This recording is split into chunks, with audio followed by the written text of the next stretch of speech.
मेरे पास मेरे पास Oppo A3 pro 5G एक फ़ोन आया हुआ था, वो पानी में गया हुआ था।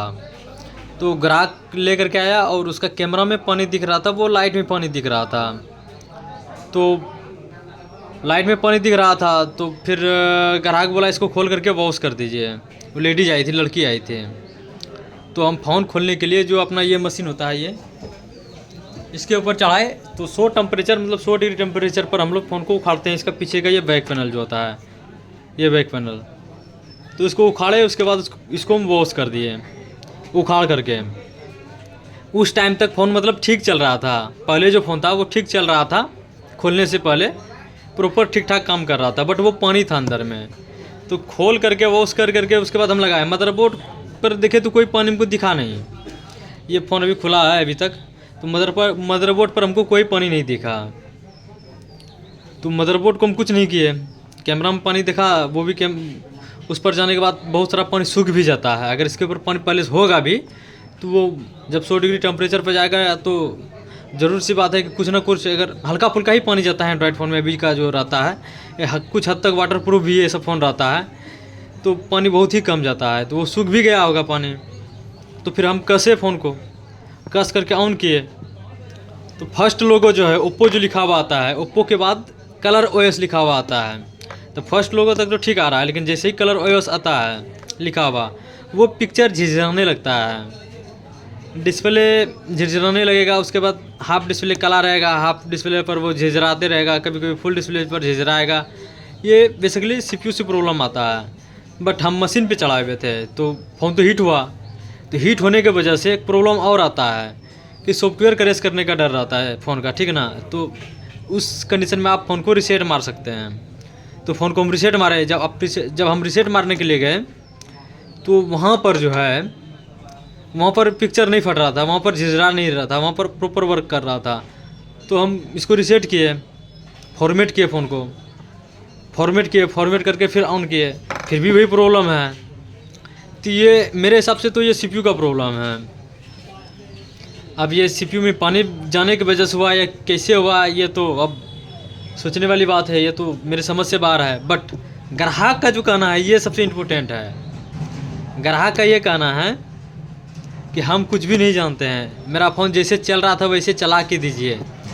अब इसमें देखिए, कोई भी आदमी, कोई भी टेक्नीशियन क्या कहेगा, हम लोग कोशिश कर सकते हैं, लेकिन जिस प्रकार से चल रहा था उस प्रकार से चलेगा कि नहीं चलेगा, उस चीज़ का रिस्क कभी भी टेक्नीशियन नहीं लेगा और ना ही केयर लेता है, क्योंकि आपका फ़ोन में पानी गया हुआ था। तो फ़ोन में तो पानी गया हुआ है और सीपीयू का काम तो हम करते भी नहीं हैं, क्योंकि छोटा मार्केट है। अगर छोटा मार्केट में आपका दुकान है, अगर आप सीपीयू का काम सीखे हुए भी हैं तो भी आप नहीं कर पाइएगा।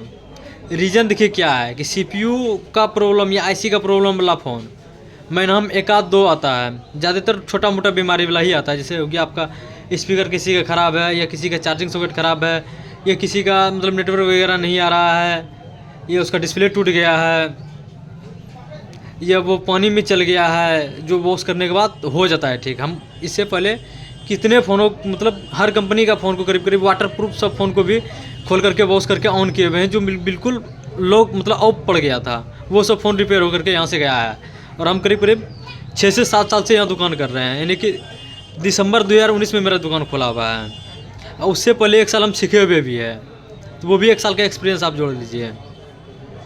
1 साल नहीं, उससे पहले 9 महीना पहले से काम कर रहे थे, मतलब मार्च 2019 से काम करना स्टार्ट किए हुए थे, और 2019 से प्रॉपर यहाँ पर हम काम कर रहे हैं जहाँ पर अभी दुकान है।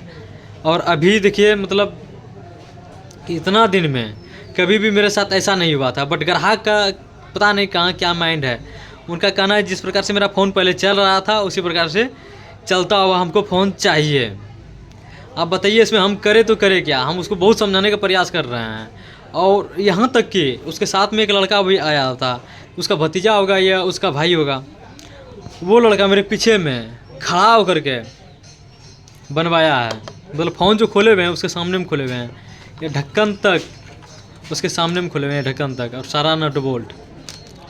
और वो लड़का समझ रहा है, बट जिसका फ़ोन है, जो लेडीज़ का फ़ोन है, वो बिल्कुल भी नहीं समझ रही है। लड़का तो समझ रहा है भाई ऐसा हो सकता है, और कोई भी लड़का मतलब कहेगा मतलब ऐसा हो सकता है। हम लोग जाते जाते क्या करेंगे, अगर ग्राहक बोलेगा कि ठीक है आप फ़ोन को रिपेयर कीजिए, जो होगा देखा जाएगा, तो हम लोग रिपेयर कर सकते हैं। लेकिन एक चीज़ और इसमें ऐड करने के लिए हम भूल गए, फ़ोन खोलने से पहले जो है फ़ोन में वो टीवीएस क्रेडिट का लॉक लगा हुआ था, ठीक ना। अब पता नहीं शायद कहीं टीवीएस क्रेडिट का ये ग्लिच है कि क्या, इसका फ़ोन का EMI भी ड्यू मतलब पेंडिंग पड़ा हुआ है। तो इस चीज़ को फ़ोन खोलने से पहले हम ग्राहक को ये चीज़ बोले भी थे कि क्यों ये मतलब ग्राहक को हम यही बात बोले थे कि आप टीवीएस क्रेडिट का जो है जो फ़ोन लिए हुए हैं तो इसको पैसा क्यों नहीं दे देते हैं, EMI पे कर दीजिए, नहीं तो फ़ोन में प्रॉब्लम आ जाएगा। सच में देखिए सलाह मतलब कहाँ मेरा माइंड था, हमको तो फ़ोन छूना ही नहीं चाहिए था, इतना झोल वाला फ़ोन। जो आदमी EMI पेंडिंग जिसका पड़ा हुआ है वो समझ ही सकते हैं कि मतलब किस प्रकार का किस व्यवहार का वो आदमी होगा यार। मतलब अब समझिए, अब इसके चक्कर में एक दिन से मेरा माथा पागल है। अब करे तो करे क्या, देखते हैं ग्राहक को समझा करके। ग्राहक को यही चीज़ समझाएंगे कि इसका CPU का जो भी काम करता है उसके पास हम ज़्यादा से ज़्यादा करेंगे तो उसके पास हम ले करके जाएंगे। लेकिन रिस्क आपको लेना होगा कि सेट बना भी तो आपका बना, नहीं भी बना तो आपका जाएगा, इसमें हम कुछ नहीं कर सकते हैं।